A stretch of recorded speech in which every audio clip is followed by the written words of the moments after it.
Okay, so I have some gameplay to go over, and some people, when I say some people, I mean like two people, three people, were asking to go through gameplay and maybe explain some of the choices that I make or show what the combos actually look like in a real game. And I think that the combos just give you a general idea of what is good or why something might be useful in the meta, but going through actual gameplay shows you why some things like work or don't work. So I have three games to show. The first one is the best one.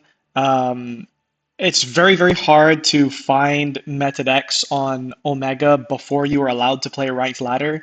And because these cards are not released yet, you cannot play ranked ladder. So these are unranked games, which means there's no siding, which is, not ideal because normally when you're testing, you want to test with siding. Um, Anyhow, I will go through the games first, and then I will go over a couple. Actually, I can just mention a couple quick points right now, real quick. Somebody commented asking about why I don't play Exiton Knight, or if I've looked into playing Exiton Knight because it's a light fiend, and so you can link into Requiem. I think that's the name of the Fiendsmith Link 1 monster.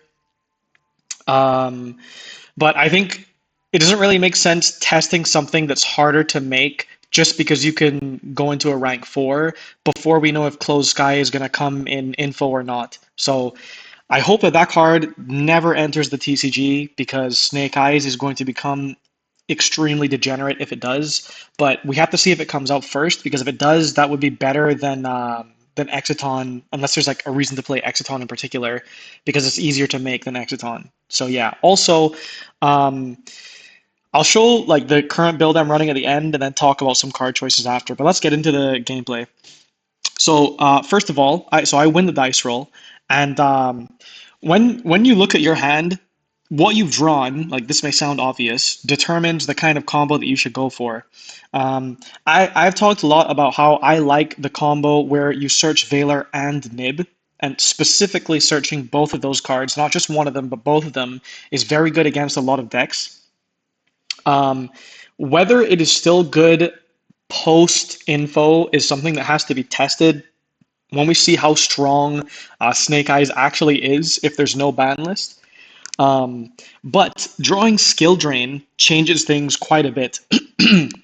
And the reason for that is that this deck can play around skill drain very easily because if you read like any of these effects, send a spell or trap from your hand or field to the graveyard, here's the semicolon, which means that's the cost. So it doesn't matter what monster you have. Like it could be an Asteria that you normal summon and it's currently negated, but you send the skill drain as cost, and then skill drain is no longer on the field, so it resolves successfully. So skill drain is like a very, very good card in this deck because you can turn it on and off when you want.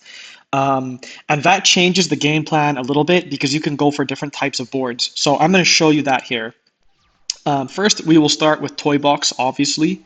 Um, and there's no reason to send the tank here off of the soldier. The tank is generally useful if you control Toy Box and you want to tribute it to bring out some other specific monster from your graveyard, like a tuner or something with a different type of level so that you can go into a different type of synchro play or whatever. But that doesn't really apply usually at the start of the combo.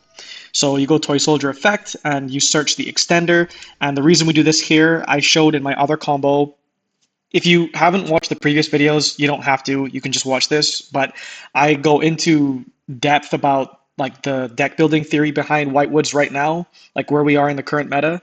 And I also explain the combos that I think are useful. So this is one of the main combos that I show, where you have four materials on field without using your normal summon because you drew Toy Box and Reset. You can do basically the same thing if you draw Toy Box and Asteria, and then your normal summon doesn't matter because you're going to be holding the Reset to continue your play afterwards. But this is how you go into the Formatil Appaloosa because I don't know what he's playing, and so I'm thinking like, okay, maybe he has Nib. If I can go for the play and he hasn't hand trapped me yet, like he could be saving the Nib, so I'll go for the Appaloosa. And then like something interesting potentially is that so this here, okay, fucking stop please. Somebody was asking me why don't I play Crystal Wing, because when you have Diabel on field, you can make the Crimson Dragon, and you can target the level 8 Diabell, and you can bring out Crystal Wing. And the reason that this is good is not because of Crystal Wing, it is because you get to keep the Diabell name.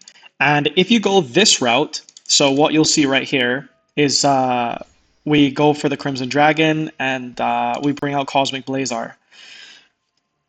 The reason that leaving Diabell on field is good is because your level 4s in Grave, so the Arcia and the Sylve, they have a target to shuffle back into the deck so they can bring themselves out. And that makes it so that your Woes of the Whitewood is better than it normally is. If you haven't watched my previous videos, one of the reasons for that is the monster that you bring out does not have its effects negated. So you could be in a scenario where the monster you bring out with Woes of the Whitewoods is not one of the materials you use for the Synchro Summon. So like if you activate Woes of the Whitewoods and you bring out a Sylve, because the effects are not negated, you're going to get a Search, which will most likely be for another spell searcher, or if you were playing the other spell, which is a pop, which is not very good, you could also search that one. Or if you're playing another trap, you could search another trap, and then you could synchro with other materials. So if you have like a large Whitewoods engine in rotation, you get more value off of this card. And so not having any Whitewood synchro monster in rotation, like especially in Grave, but at least on field, means that these cards do not give you as much value. And it's like, yeah, it's harder to cycle through your Whitewoods engine that way. Because, for example, Asteria is not the same as Reset in terms of the resource game, because this one just says if a light spellcaster tuner is special summoned to your field during your opponent's turn, and this is in the grave, you can add it to your hand. Now, Asteria doesn't care if it's your turn or your opponent's turn, but it does require that a spell or trap be sent to your graveyard to activate a monster effect. So in your opponent's turn, if you if you use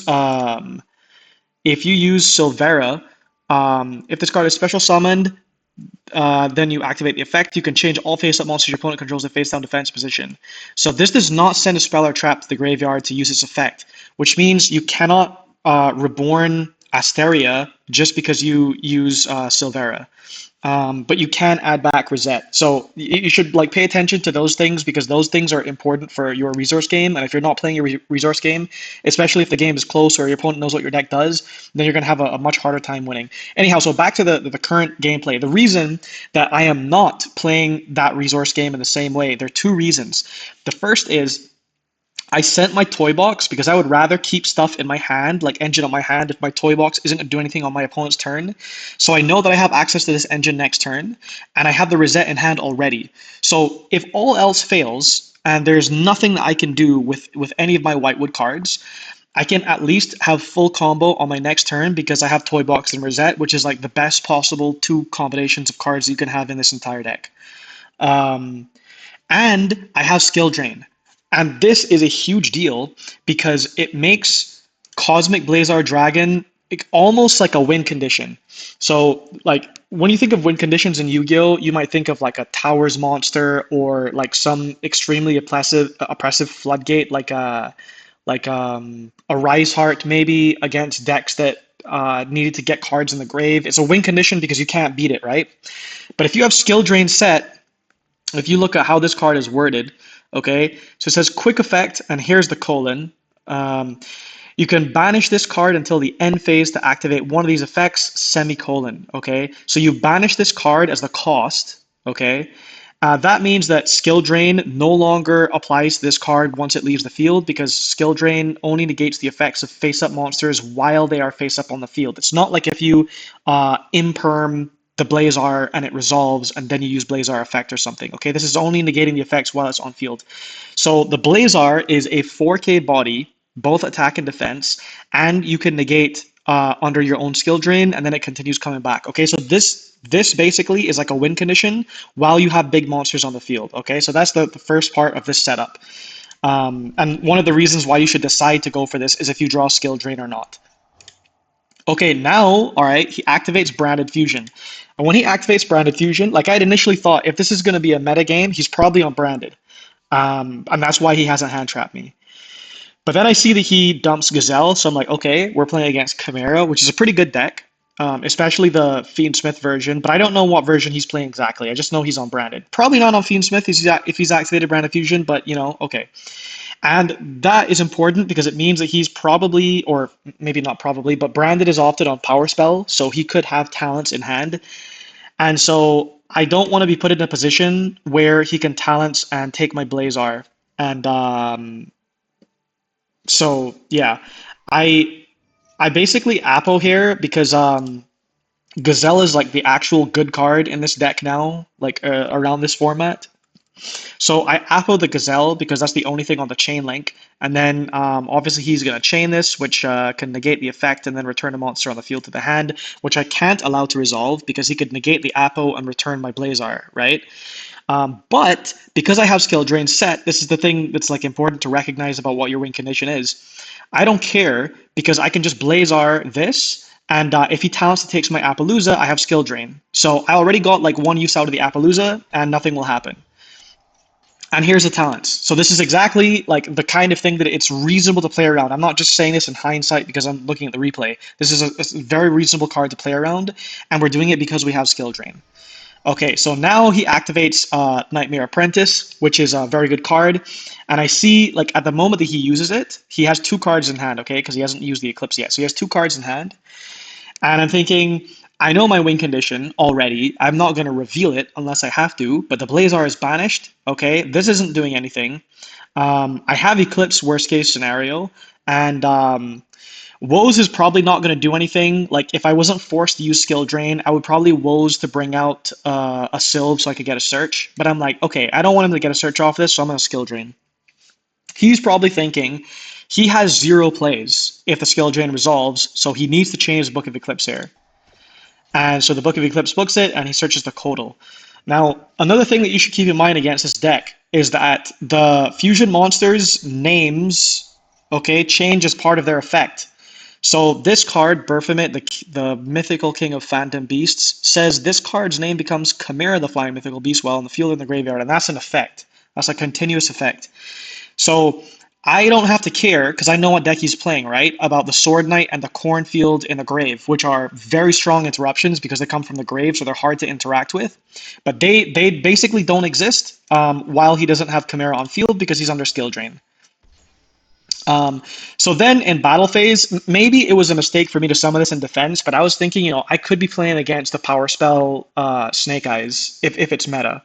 And then they could be on like Lightning Storm or something. So maybe let me just put it in defense position. But he Book of Eclipsed in the end, so like it didn't matter eventually. But yeah. And I'm like, okay, this is probably going to become a beatdown Cosmic Blazar gameplay where I'm just going to win off of my win condition. Or if he can somehow get over the skill drain, then I will just go full combo. Or if I want to turn off my own skill drain because I feel like I'm ahead enough in the meta, I can easily turn it off and I have Toy Box all over again. But I don't want him to beat my Legatia, so I use my own Eclipse because I am thinking like, okay, he will draw two, which is not good. But based on me seeing his deck, his battle phase is over. Like, what else can he actually do this turn? So he draws the two, and here he activates Call by the Grave, and he targets my Asteria because he probably is thinking, this is one of the strongest cards in the deck. Let me stop it working for two turns. He can't set the Call by the Grave because we are in end phase because he drew in the end phase. And for a second, I thought, like, do I just Blazar this? And then I was like, wait, this doesn't matter. Like, probably the other card in his hand doesn't do anything. I can't imagine what it would be for it to impact the game at all, but I know what my win condition is, and this does not impact my win condition. So I was like, okay, I don't care, whatever. Just call by it. I'll go to my turn. And at this point, like when he has shown that he has nothing else, and I can continue to like get my resource game going. And you also see here, like this is obvious, but the toy cards work very well under skill drain because even though you cannot get the on-field effect from Soldier, you can still bring it back out of the grave, so you can like amass bodies. I can go battle phase, and I can attack here. And here, I probably should not have negated because I probably should have made him burn through his resource faster, just in case he had some out to skill drain. Like, for him to win, he would have to bait the Blazar and then, like, Lightning Storm or something, and then still have a play. But anyhow, nothing he does, like, matters at this point because the win condition is completely secured. So, yeah, he sets a card, and I go attack here. It's a chain which activates in the grave. Again, this doesn't matter. It doesn't impact my win condition. There's no need to negate with Blazar, so I just continue playing. And maybe like you may think this is kind of like a boring one-sided game, but I wanted to show it because the combo that I like came up with, or at least I didn't see anyone else come up with this combo of going for the Apple on fifth summon without using your normal, and then deciding if to go into Blazar or to go into the Whitewood stuff. I just wanted to show that it matters if you draw skill drain or not, and that's why I've been maining skill drain recently, is because like these types of scenarios are like somewhat common actually. Then I'll show like the most shit replay, I guess, here, which is just you don't have much engine right now. You've drawn like basically one way to play. In this case, it's the one that activates from hand, so it's not like he can stop the effect from resolving, and you get back the spell, and then I go with the normal. And here I'm like, uh, if he imperms this, because I've set the legend, I can always search the extender and special summon it, so I still have a way to go into a play. And then because I have Asteria in rotation, like even though this was impermed, if I bring out the Arcia from the deck that special summons from hand, this I'll still be able to get this back in rotation, because I would bring out this, and then because this will have sent the Speller Trap from my hand or field to the graveyard, this will reborn itself, and so it's fine if this gets impermed. It doesn't matter that I've used my normal summon here. You don't need the extender in this spot because you have access to Legend of the Whitewoods. So I send a skill drain. I have two skill drains, so it doesn't really matter. And also I'm thinking I'm gonna get it back. But you bring out the Sylve here because you want to search for the woes, and then you use this effect, which triggers the Asteria, and we bring back the trap. Then we activate Diabell here, and we add back the skill drain. So the thing about adding back the skill drain is that, like, if you don't add back the skill drain, your opponent may read that, so, because there could have been another spell or trap in the grave. Your opponent may think that you drew another skill drain. Otherwise, why would you get rid of a card that your deck plays around very easily? So like sometimes it's important to add it back, even if you have another thing, just to make them think that that's your only skill drain, but you actually have like multiple ways to play. So yeah. And then like here, what's something is interesting to note is that in these types of scenarios, your extra deck matters quite a bit because like if you were, I'm maining Rafflesia, and I am not maining the search target. I'm siding that currently. So you could like if you were maining a search target, you could play Rafflesia here. You could go for Gallant Granite. So I'll show you. This is like my standard go-to combo when I don't have the toy engine in rotation is very, very simple. You go for Gallant Granite and you add the Nibiru. So this is the thing that I've been trying to say I think is very good against a lot of decks, is specifically these two cards, either if you've drawn this or if you've searched it and then you search Nibir, and then you just go into Little Knight. So it may not seem like much, but Little Knight and Diabell, which gives you, like a free Book of Eclipse when they activate something, and Woes of the White Woods, like these two cards are very strong, and it's very hard for them to play around the Nib Veiler, especially when you don't care about nibbing yourself, because you're just gonna shuffle back whatever went to your grave with these cards and then activate your Wolves of the White Woods and then Silvera again or whatever, and you're cycling your resource game during your opponent's turn. So yeah, like this is actually like a decent end board. This is not bad. But then he activates Runic Fountain, and I'm like, okay, I didn't prepare for this. Like my cards are not set up to do much against this deck. But you can see that like it's not very hard to just go through your standard route. Like, I'm trying to book his field because I don't want him to be able to synchro or whatever. I don't even know what these cards do, okay? And I'm not going to read them. So I'm just going to Book of Moon it because, like, not in a scrub way, but, like, if it's not a meta deck, I don't really care too much, to be honest. So I just want to have my stuff in rotation. Okay, I have the Nib Veiler, which now I know is, like, probably not going to be very useful. And I'm like, okay, if we're playing a resource game, because I'm against a Runic deck, I probably want Iris Sword Soul, at least like the option, because this can be quite strong in this type of resource game, and it might make him blow something on this first. Um, but yeah, I just go for Chaos Angel, and I'm like, if he doesn't have a way to answer me hitting the field spell, then he's going to lose, and he didn't, so he lost. Um, so yeah, now I'll show you the last replay that I have. So in this scenario is where like you've drawn a hand, which is honestly not super good. I think I was playing the hand trap version here, and one of the things with the hand trap version, I guess it can happen in any build, is that if you draw three hand traps, which is not statistically likely, it's built if you're around 14, 15 hand traps that you'll draw around two hand traps in a standard hand. You're on super low gas. So you force to send the imperm, add the Sylve here, which I don't have to per se, but I wanted more like spells and traps in rotation. Um, because if I had just added the Asteria, then I wouldn't have anything to send. So I need like a spell or trap in rotation so that I can activate my cards. So yeah, this one gives me a search. I set back the spell, then I get to special summon that and go for another draw because I'm like, okay, am I gonna get an engine or what's going on here? I at least have the Reset in rotation. I don't have the Asteria. So my resource game is not properly set up. And I'm like, okay, these cards aren't doing anything else for me. I don't have Asteria access.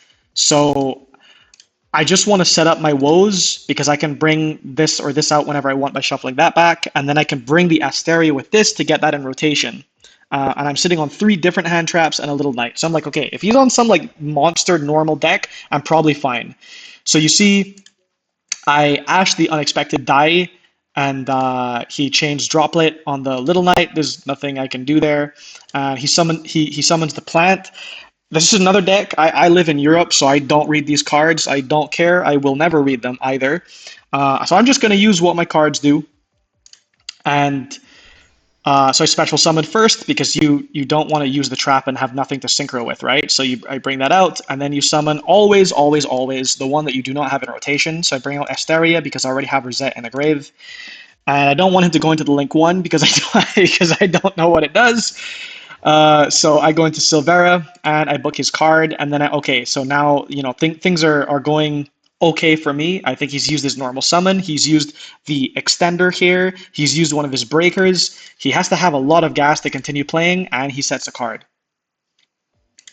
So now he sets a card. I'm thinking, okay, this deck is a deck that plays breakers. Like they play Power Spell and Gas. So if he's setting a card and passing, like this is probably a bluff or like another droplet or something. And yeah, he just like immediately scoops because there's nothing else that he can play there.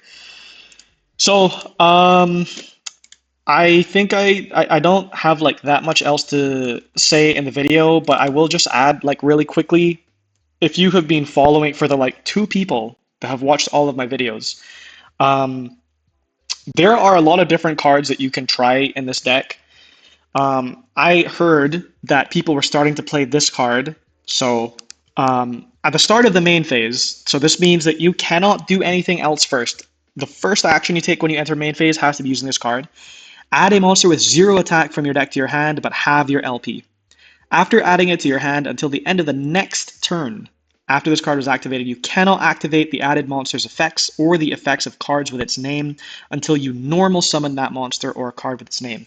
So some people have been playing this card, but the problem is you normal summon this one, but you don't normal summon this one. The effect for this one is a special summon effect from the hand, but you can't use that if you add it off of map.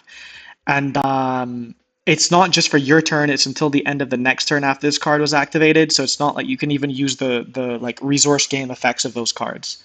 So I don't think this card is particularly good. I think you could experiment with playing one just so that the ratio of Asteria goes from 3 to 4.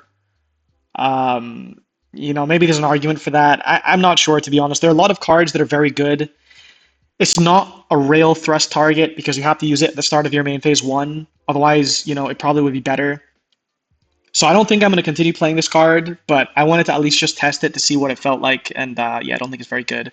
But something that I do think could be good is Reinforcement of the Armory. So this card, I don't know why I have this cringe artwork here, but add a level 4 or lower warrior monster from your deck to your hand. And you might be thinking, oh, these are all spellcasters. But this one is a warrior, toy soldier. And you may have noticed from these replays that I just showed there is a tremendous difference between a hand that accesses the toy engine and a hand that does not access the toy engine. Like the hands with the toy engine play through interruptions so much better. It is like a serious meta contender if you have these toy cards in rotation. And if you don't have them in rotation, it is, like a tier lower of a deck. So, to me, like obviously Box is the best card, but there's not a huge difference between Soldier and Box because Soldier will search you Box. The only real difference is that this card's effect here says when it's normal or special summon, you can add a toy box from your deck to your hand, or if you control box, you can add a level 4 light monster instead.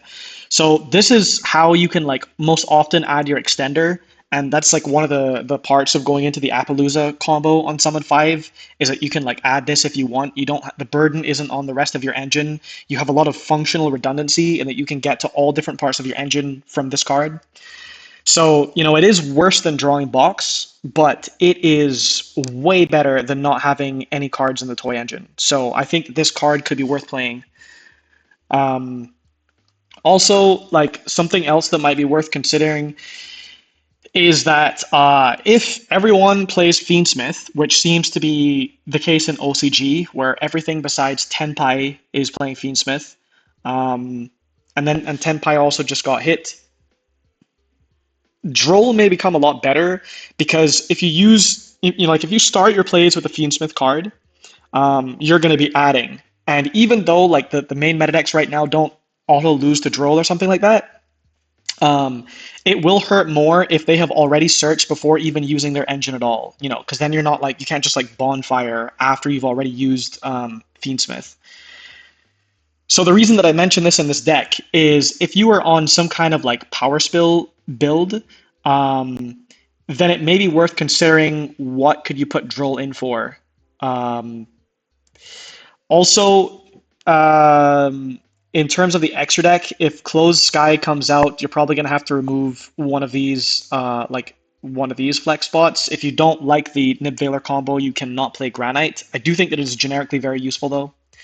And let's see, is there anything else? If you can, I don't think the Crystal Wing is bad, but I think it's a lot better if you don't have access to Skill Drain or you're just not playing Skill Drain, and then you can make the Crimson Dragon, because like I play Iris Sword Soul. I explained this in my deck theory video, so if it seems weird, you can go and watch that video. But this card is a combo piece and is also like part of your resource gain. It is searchable. And so this makes it very, very easy to go into Crimson Dragon or Synchro 12 plays in general. And so you can definitely play Crystal Wing so that you have Diabell on field and also Crystal Wing Synchro Dragon. But yeah, if you're on Skill Drain, then I think that going into Legatia and Cosmo Blazar is generally just better. Um, yeah, I don't really have anything else to say, so I'll end the video there.